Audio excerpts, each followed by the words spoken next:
What follows is Henry Jekyll's full statement of the case. I was born to a large fortune, endowed besides with excellent parts, inclined by nature to industry, fond of the respect of the wise and good among my fellow men, and thus, as might have been supposed, with every guarantee of an honourable and distinguished future. And indeed the worst of my faults was a certain impatient gaiety of disposition, such as has made the happiness of many, but such as I found it hard to reconcile with my imperious desire to carry my head high, and wear a more than commonly grave countenance before the public. Hence it came about that I concealed my pleasures, and that when I reached years of reflection and began to look around me and take stock of my progress and position in the world, I stood already committed to a profound duplicity of me. Many a man would have even blazoned such irregularities as I was guilty of, but from the high views that I had set before me, I regarded and hid them with an almost morbid sense of shame. It was thus rather the exacting nature of my aspirations than any particular degradation in my faults that made me what I was, and with an even deeper trench than in the majority of men, severed in me those provinces of good and ill, which divide and compound man's dual nature. In this case I was driven to reflect deeply and inveterately on that hard law of life, which lies at the root of religion, and is one of the most plentiful springs of distress. Though so profound a double-dealer, I was in no sense a hypocrite. Both sides of me were in dead earnest. I was no more myself when I laid aside restraint and plunged in shame, than when I laboured, in the eye of the day, at the furtherance of knowledge, or the relief of sorrow and suffering. And it chanced that the direction of my scientific studies, which led wholly towards the mystic and the transcendental, reacted and shed a strong light on this consciousness of the perennial war among my members. With every day, and from both sides of my intelligence, the moral and the intellectual, I thus drew steadily nearer to that truth, by whose partial discovery I had been doomed to such a dreadful shipwreck, that man is not truly one, but truly two. I say two because that state of my own knowledge does not pass beyond that point. Others will follow, others will outstrip me on the same lines, and I hazard the guess that man will be ultimately known for a mere polity of multifarious, incongruous, and independent denizens. I, for my part, from the nature of my life, advanced infallibly in one direction, and in one direction only. It was on the moral side, and in my own person that I learned to recognize the thorough and primitive duality of man. I saw that, of the two natures that contended in the field of my consciousness, even if I could rightly be said to be either, it was only because I was radically both. And from an early date, even before the course of my scientific discoveries had begun to suggest the most naked possibility of such a miracle, I had learned to dwell with pleasure, as a beloved daydream, on the thought of the separation of these elements. If each, I told myself, could be housed in separate identities, life would be relieved of all that was unbearable. The unjust might go his way, delivered from the aspirations and remorse of his more upright twin, and the just could walk steadfastly and securely on his upward path, doing the good things in which he found his pleasure, and no longer exposed to disgrace and penitence by the hands of this extraneous evil. It was the curse of mankind that these two incongruous faggots were thus bound together, that in the agonized womb of consciousness, these polar twins should be continuously struggling. How then were they dissociated? I was so far in my reflections when, as I have said, a side light began to shine upon the subject from the laboratory table. I began to perceive more deeply than it has ever yet been stated the trembling immateriality, the mist-like transience of this seemingly so solid body in which we walk attired. Certain agents I found to have the power to shake and pluck back that fleshly vestment, even as a wind might toss the curtains of a pavilion. For two good reasons I will not enter deeply into this scientific branch of my confession. First, because I have been made to learn that the doom and burden of our life is bound forever on man's shoulders, and when the attempt is made to cast it off, it but returns upon us with more unfamiliar and more awful pressure. Second, because, as my narrative will make alas too evident, my discoveries were incomplete.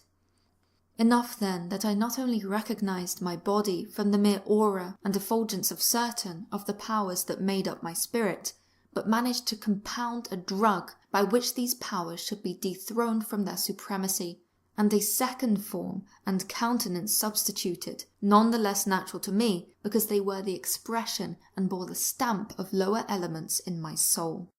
I hesitated long before I put this theory to test of practice. I knew well that I risked death, for any drug that so potently controlled and shook the very fortress of identity might, by the least scruple of an overdose, or at the least inopportunity in the moment of exhibition, utterly blot out that immaterial tabernacle which I looked to it to change. But the temptation of a discovery so singular and profound at last overcame the suggestions of alarm. I had since prepared my tincture. I purchased at once from a firm of wholesale chemists a large quantity of a particular salt which I knew from my experiments to be the last ingredient required, and late one accursed night I compounded the elements, watched them boil and smoke together in a glass, and when the ebullition had subsided, with a strong glow of courage, drank off the potion. The most racking pains succeeded, a grinding in the bones, deadly nausea, and a horror of the spirit that cannot be exceeded in the hour of birth or death. Then these agonies began swiftly to subside, and I came to myself as if out of a great sickness. There was something strange in my sensations, something indescribably new, and from this very novelty, incredibly sweet. I felt younger, lighter, happier in body. Within I was conscious of a heady recklessness, a current of disordered sensual images running like a mill race in my fancy, a solution of the bonds of obligation, an unknown but not an innocent freedom of the soul. I knew myself at the first breath of this new life to be more wicked, tenfold more wicked, sold a slave to my original evil, and the thought, in that moment, braced and delighted me like wine. I stretched out my hands, exulting in the freshness of these sensations, and in the act I was suddenly aware that I had lost in stature. There was no mirror at that date in my room. That which stands beside me as I write was brought there later on and for the very purpose of these transformations. The night, however, was far gone into the morning. The morning, black as it was nearly ripe for the conception of the day. The inmates of my house were locked in the most rigorous hours of slumber, and I determined, flushed as I was with hope and triumph, to venture in my new shape as far as to my bedroom. I crossed the yard, wherein the constellations looked down upon me. I could have thought with wonder the first creature of that sort that their unsleeping vigilance had yet disclosed to them. I stole through the corridors, a stranger in my own house, and coming to my room, I saw for the first time the appearance of Edward Hyde. I must here speak by theory alone, saying not that which I know, but that which I suppose to be the most probable. The evil side of my nature, to which I had now transferred the stamping efficacy, was less robust and less developed than the good which I had just opposed. Again, in the course of my life, which had been after all 9/10 of a life of effort, virtue and control, it had been much less exercised and much less exhausted, and hence, as I think, it came about that Edward Hyde was so much smaller, slighter and younger than Henry Jekyll. Even as good shone upon the countenance of the one, evil was written broadly and plainly on the face of the other. Evil, besides, which I must still believe to be the lethal side of man, had left on that body an imprint of deformity and decay. And yet, when I looked upon that ugly idol in the glass, I was conscious of no repugnance, rather a leap of welcome. This, too, was myself. It seemed natural and human. In my eyes it bore a livelier image of the spirit. It seemed more express and single than the imperfect and divided countenance that I had been hitherto accustomed to call mine. And in so far as I was doubtless right, I have observed that when I wore the semblance of Edward Hyde, none could come near me at first without a visible misgiving of the flesh. This, as I take it, was because all human beings as we meet them are commingled out of good and evil, and Edward Hyde, alone in the ranks of mankind, was pure evil. I lingered but a moment at the mirror. The second and conclusive experiment had yet to be attempted. If yet remained to be seen if I had lost my identity beyond redemption and must flee before daylight from a house that was no longer mine. And hurrying back to my cabinet, I once more prepared and drank the cup, once more suffered the pangs of dissolution, and came to myself once more with the character, the stature and face of Henry Jekyll. That night I had come to the fatal crossroads. Had I approached my discovery in a more noble spirit, had I risked the experiment while under the empire of generous or pious aspirations, all must have been otherwise, and from these agonies of death and birth, I had come forth an angel instead of a fiend. The drug had no discriminating action. It was neither diabolical nor divine. It shook the doors of the prison house of my disposition, and like the captives of Philippi, that which stood within ran forth. At that time my virtue slumbered, my evil, kept awake by ambition, was alert and swift to seize the occasion, and the thing that was projected was Edward Hyde. Hence, although I had now two characters as well as two appearances, one was wholly evil, and the other was still the old Henry Jekyll, that incongruous compound of whose reformation and improvement I had already learned to despair. The movement was thus wholly toward the worse. Even at that time I had not conquered my aversion to the dryness of a life of study. I would still be merrily disposed at times, and as my pleasures were, to say the least, undignified, and I was not only well known and highly considered, but growing towards the elderly man, this incoherency of my life was daily growing more unwelcome. It was on this side that my new power tempted me, until I fell into slavery. I had but to drink the cup, to doff at once the body of the noted professor, and to assume, like a thick cloak, that of Edward Hyde. I smiled at the notion.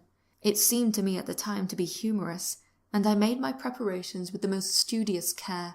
I took and furnished that house in Soho to which Hyde was tracked by the police, and engaged as a housekeeper a creature whom I knew well to be silent and unscrupulous. On the other side, I announced to my servants that a Mr. Hyde, whom I described, was to have full liberty and power about my house in the square, and to parry mishaps, I even called and made myself a familiar object in my second character. I next drew up that will to which you so much objected, so that if anything befell me in the person of Dr. Jekyll, I could enter on that of Edward Hyde without loss. And thus fortified, as I supposed, on every side, I began to profit by the strange immunities of my position. Men have before hired bravos to transact their crimes, while their own person and reputation sat under shelter. I was the first that ever did so for his pleasures. I was the first that could plod in the public eye with a load of genial respectability, and in a moment, like a schoolboy, strip off those lendings and spring headlong into the sea of liberty. But for me, in my impenetrable mantle, the safety was complete. Think of it, I did not even exist. Let me but escape into my laboratory door, give me but a second or two to mix and swallow the draught that I had always standing ready, and whatever he had done, Edward Hyde would pass away like the stain of breath upon a mirror. And there in his stead, quietly at home, trimming the midnight lamp in his study, a man who could afford to laugh at suspicion would be Henry Jekyll. The pleasures which I made haste to seek in my disguise were, as I have said, undignified. I would scarce use a harder term. But in the hands of Edward Hyde they soon began to turn towards the monstrous. When I would come back from these excursions, I was often plunged into a kind of wonder at my vicarious depravity. This familiar that I called out from my own soul and sent forth alone to do his good pleasure was a being inherently malign and villainous. His every act and thought centred on self, drinking pleasure with bestial avidity from any degree of torture to another, relentless like a man of stone. Henry Jekyll stood at times aghast before the acts of Edward Hyde, but the situation was apart from ordinary laws, and insidiously relaxed the grasp of conscience. It was Hyde, after all, and Hyde alone, that was guilty. Jekyll was no worse. He awoke again to his good qualities, seemingly unimpaired. He would even make haste, where it was possible, to undo the evil done by Hyde, and thus his conscience slumbered. Into the details of the infamy at which I thus connived, for even now I can scarce grant that I committed it, I have no design of entering. I mean but to point out the warnings and the successive steps with which my chastisement approached. I met with one accident which, as it brought on no consequence, I shall no more mention. An act of cruelty to a child aroused against me the anger of a passer-by, whom I recognized the other day in the person of your kinsman.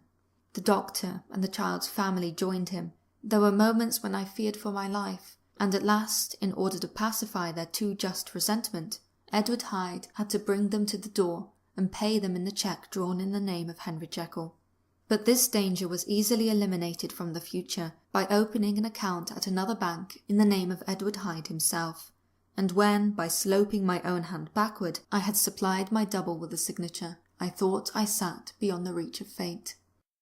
Some 2 months before the murder of Sir Danvers, I had been out for one of my adventures, had returned at a late hour, and woke the next day in bed with somewhat odd sensations. In vain I looked about me, in vain I saw the decent furniture and tall proportions of my room in the square, in vain that I recognised the pattern of the bed curtains and the design of the mahogany frame. Something still kept insisting that I was not where I was, that I had not wakened where I seemed to be, but in the little room in Soho where I was accustomed to sleep in the body of Edward Hyde.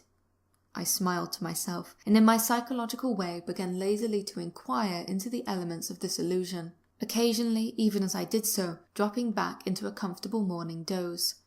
I was still so engaged when in one of my more wakeful moments, my eyes fell upon my hand. Now the hand of Henry Jekyll, as you will have often remarked, was professional in shape and size. It was large, firm, white and comely, but the hand which I now saw, clearly enough in the yellow light of a mid-London morning, lying half shut on the bedclothes, was lean, corder, knuckly, of a dusky pallor and thickly shaded with a swarth growth of hair. It was the hand of Edward Hyde. I must have stared upon it for near half a minute, sunk as I was in the mere stupidity of wonder, before terror woke me in my breast as sudden and startling as the crash of cymbals, and bounding from my bed I rushed to the mirror. At the sight that met my eyes my blood was changed into something exquisitely thin and icy. Yes, I had gone to bed Henry Jekyll. I had awakened Edward Hyde. How was this to be explained, I asked myself, and then, with another bound of terror, how was it to be remedied? It was well on in the morning, the servants were up, all my drugs were in the cabinet, a long journey down 2 pairs of stairs, through the back passage, across the open court, and through the anatomical theatre, from where I was then standing horror-struck. It might indeed be possible to cover my face, but what of the use was that, when I was unable to conceal the alteration in my stature? And then, with an overpowering sweetness of relief, it came back upon my mind that the servants were already used to the coming and going of my second self. I had soon dressed, as well able as I was in clothes of my own size, had soon passed through the house where Bradshaw stared and drew back at seeing Mr. Hyde at such an hour and in such a strange array, and 10 minutes later Dr. Jekyll had returned to his own shape and was sitting down with a darkened brow to make a feint of breakfasting.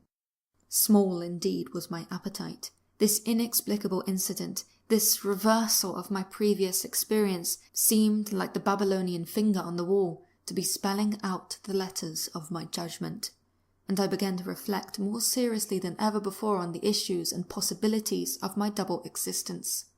That part of me which I had the power of projecting had lately been much exercised and nourished. It had seemed to me of late as though the body of Edward Hyde had grown in stature, as though, when I wore that form, I was conscious of a more generous tide of blood, and I began to spy a danger of that. If this were much prolonged, the balance of my nature might be permanently overthrown, the power of voluntary change be forfeited, and the character of Edward Hyde become irrevocably mine. The power of the drug had not been always equally displayed. Once, very early in my career, it had totally failed me. Since then I had been obliged on more than one occasion to double, and once, with infinite risk of death, to treble the amount. And these rare uncertainties had cast hitherto the sole shadow on my contentment. Now, however, and in the light of that morning's accident, I was led to remark that whereas in the beginning the difficulty had been to throw off the body of Jekyll, it had been of late gradually but decidedly transferred itself to the other side. All things therefore seemed to point to this, that I was slowly losing hold of my original and better self, and becoming slowly incorporated with my second and worse. Between these two, I now felt I had to choose. My two natures had memory in common, but all other faculties were most unequally shared between them. Jekyll, who was composite, now with the most sensitive apprehensions, now with a greedy gusto, projected and shared in the pleasures and adventures of Hyde. But Hyde was indifferent to Jekyll, or but remembered him as the mountain bandit remembers the cavern in which he conceals himself from pursuit. Jekyll had more than a father's interest. Hyde had more than a son's indifference. To cast in my lot with Jekyll was to die to those appetites which I had long secretly indulged and had of late begun to pamper. To cast it in with Hyde was to die to 1,000 interests and aspirations, and to become, at a blow and forever, despised and friendless. The bargain might appear unequal, but there was still another consideration in the scales, for while Jekyll would suffer smartingly in the fires of abstinence, Hyde would not even be conscious of all the things he had lost.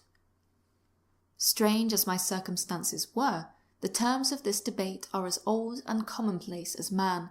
Much the same inducements and alarms cast the die for any tempted and trembling sinner. And it fell out with me, as it falls out with so vast a majority of my fellows, that I chose the better part, and was found wanting in the strength to keep it. Yes, I preferred the elderly and discontented doctor, surrounded by friends and cherishing honest hopes, and bade a resolute farewell to the liberty, the comparative youth, the light step leading impulses and secret pleasures that I had enjoyed in the disguise of Hyde. I made this choice perhaps with some unconscious reservation, for I neither gave up the house in Soho nor destroyed the clothes of Edward Hyde, which still lay ready in my cabinet. For 2 months, however, I was true to my determination. For 2 months I led a life of such severity as I had never before attained to, and enjoyed the compensations of an approving conscience. But time began at last to obliterate the freshness of my alarm. The praises of conscience began to grow into a thing of course. I began to be tortured with throes and longings, as of Hyde struggling after freedom, and at last, in an hour of moral weakness, I once again compounded and swallowed the transforming draught. I do not suppose that when a drunkard reasons with himself upon his vice, he is once out of 100 times affected by the dangers that he runs through his brutish physical insensibility. Neither had I, long as I had considered my position, made enough allowance for the complete moral insensibility and insensate readiness to evil, which were the leading characters of Edward Hyde. Yet it was by these that I was punished. My devil had been long caged. He came out roaring. I was conscious, even when I took the draught, of a more unbridled, a more furious propensity to ill. It must have been this, I suppose, that stirred in my soul the tempest of impatience with which I listened to the civilities of my unhappy victim. I declare, at least before God, no man morally sane could have been guilty of that crime upon so pitiful a provocation, and that I struck in no more reasonable spirit than in that which a sick child may break a plaything. But I had voluntarily stripped myself of all those balancing instincts by which even the worst of us continues to walk with some degree of steadiness among temptations. And in my case, to be tempted, however slightly, was to fall. Instantly the spirit of hell awoke in me and raged. With a transport of glee, I mauled the unresisting body, tasting delight from every blow. And it was not until weariness had begun to succeed that I was suddenly, in the top fit of my delirium, struck through the heart by a cold thrill of terror. A mist dispersed.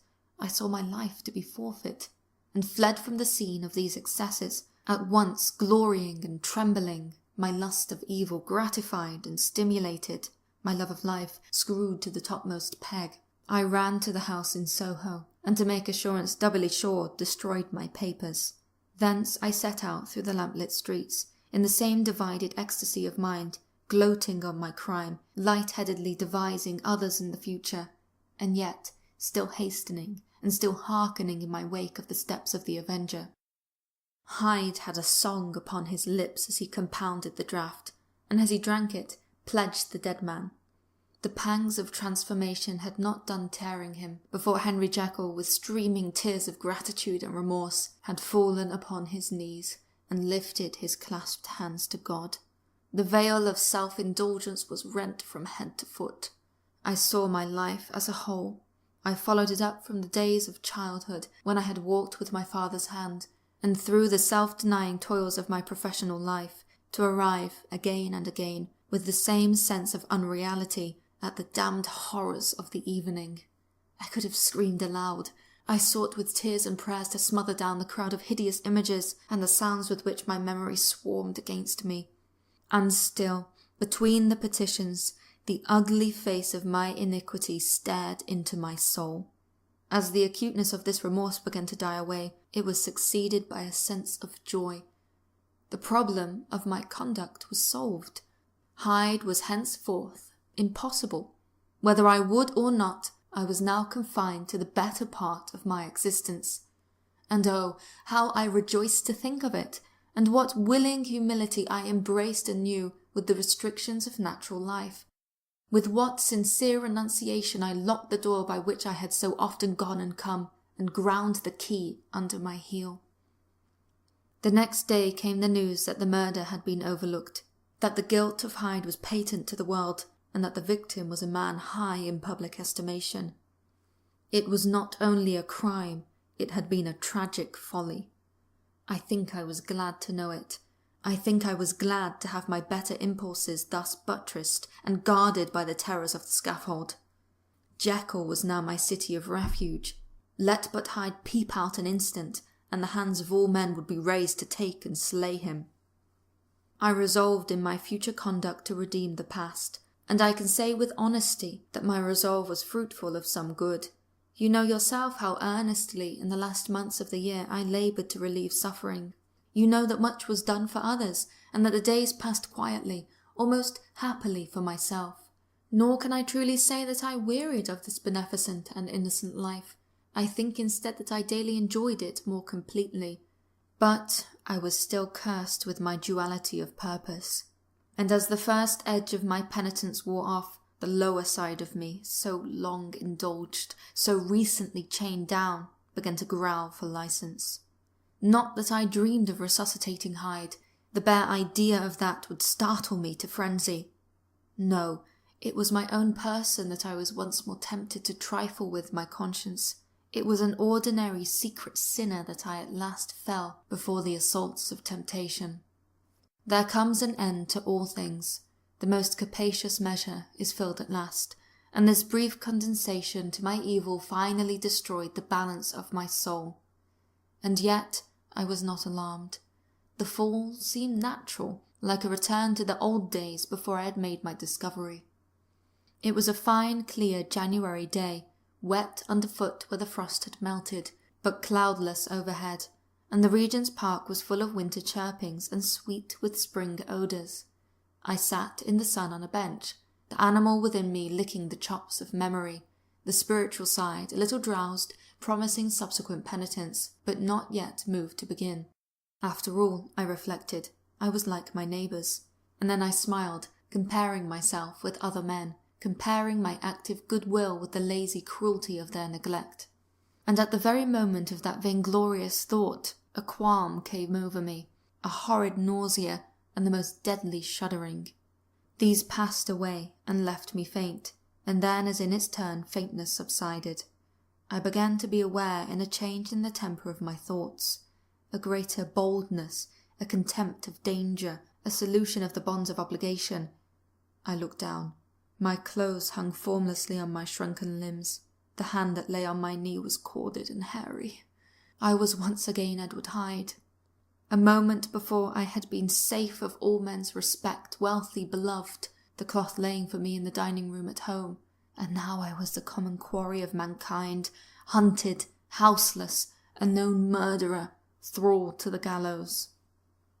My reason wavered, but it did not fail me utterly. I have more than once observed that in my second character, my faculties seemed sharpened to a point, and my spirits more tensely elastic. Thus it came about that where Jekyll may have succumbed, Hyde rose to the importance of the moment.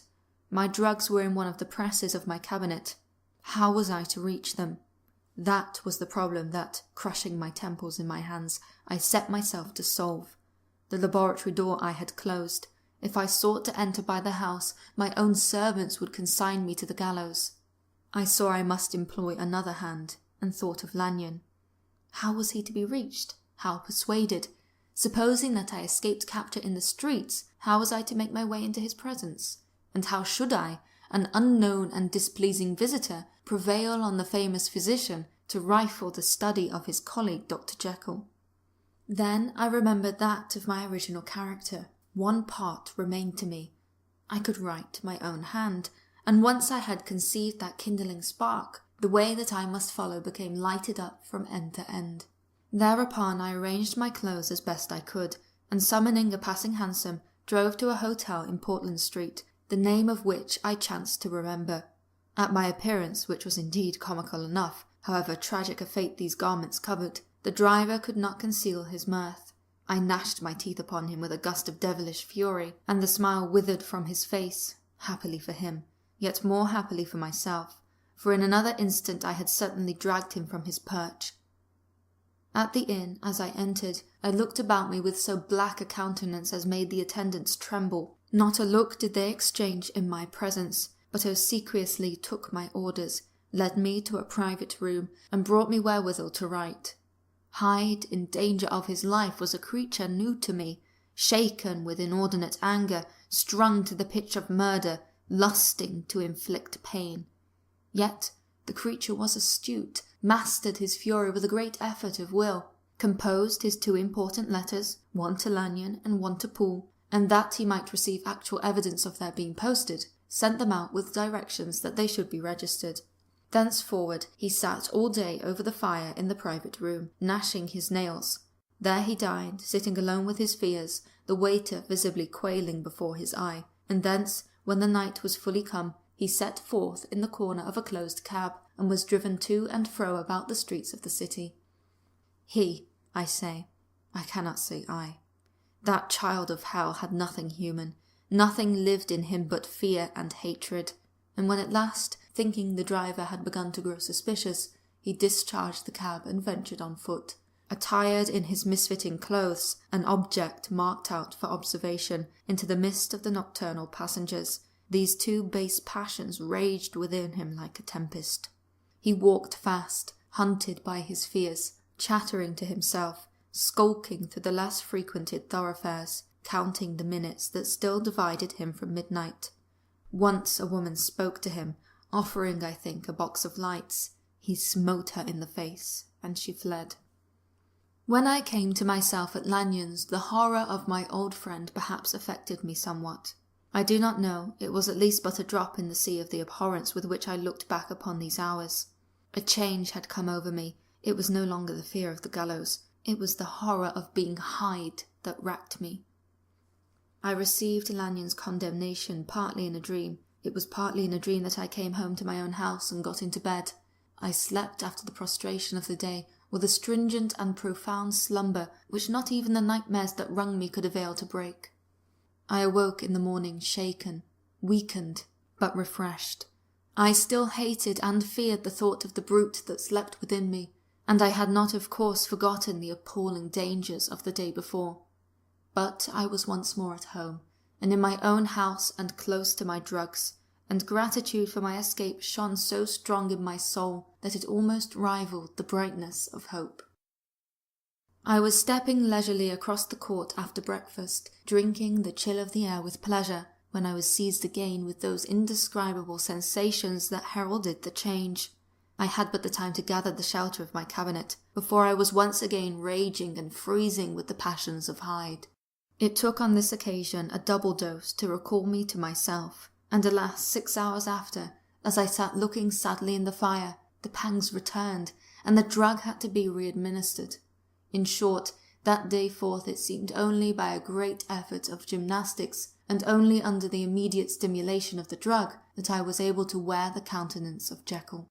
At all hours of the day and night, I would be taken with the shudder. Above all, if I slept or even dozed for a moment in my chair, it was always as Hyde that I awakened.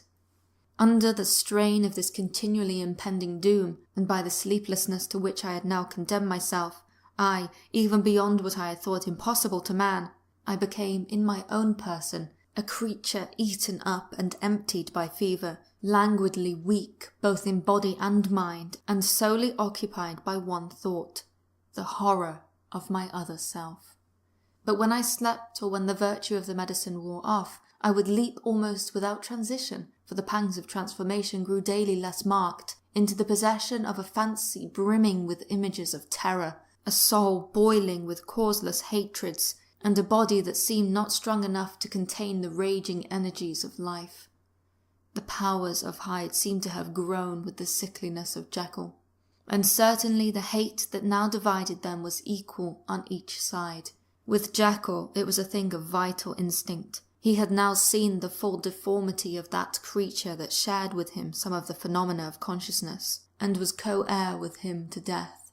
And beyond these links of community, which in themselves made the most poignant part of his distress, he thought of Hyde, for all his energy of life, as of something not only hellish, but inorganic. This was a shocking thing, that the slime of the pit seemed to utter cries and voices, that the amorphous dust gesticulated and sinned. That what was dead and had no shape should usurp the offices of life. And this again, that insurgent horror was knit to him closer than a wife, closer than an eye, lay caged in his flesh, where he heard it mutter and felt it struggle to be born, and that every hour of weakness, and in the confidence of slumber, prevailed against him and deposed him out of life. The hatred of Hyde for Jekyll was of a different order. His terror of the gallows drove him continually to commit temporary suicide, and return to his subordinate station of a part instead of a person.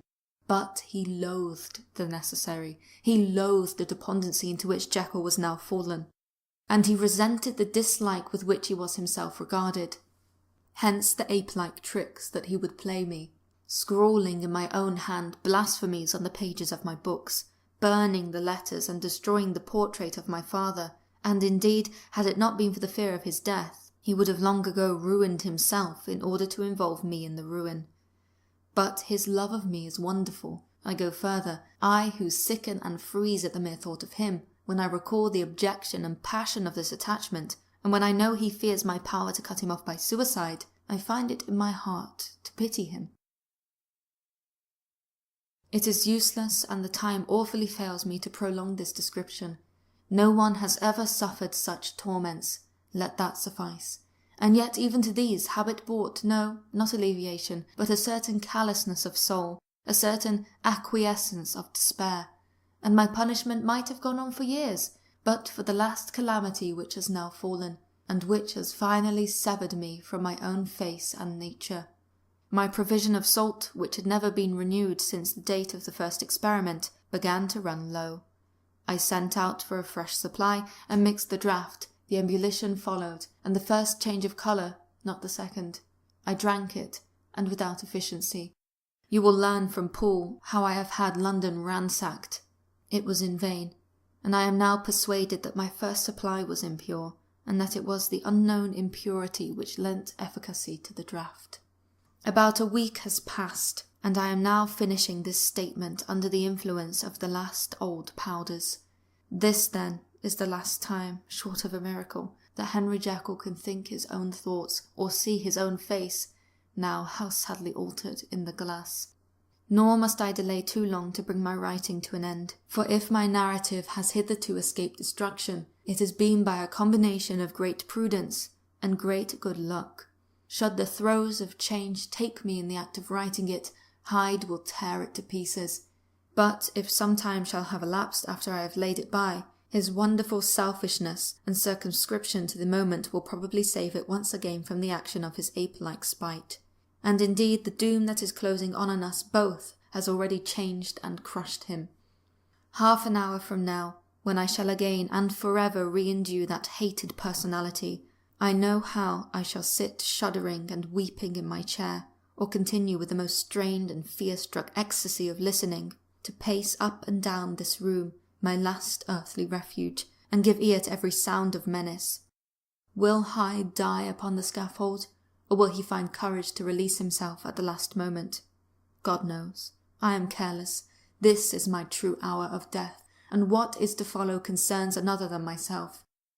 Here then, as I lay down the pen and proceed to seal up my confession, I bring the life of that unhappy Henry Jekyll to an end.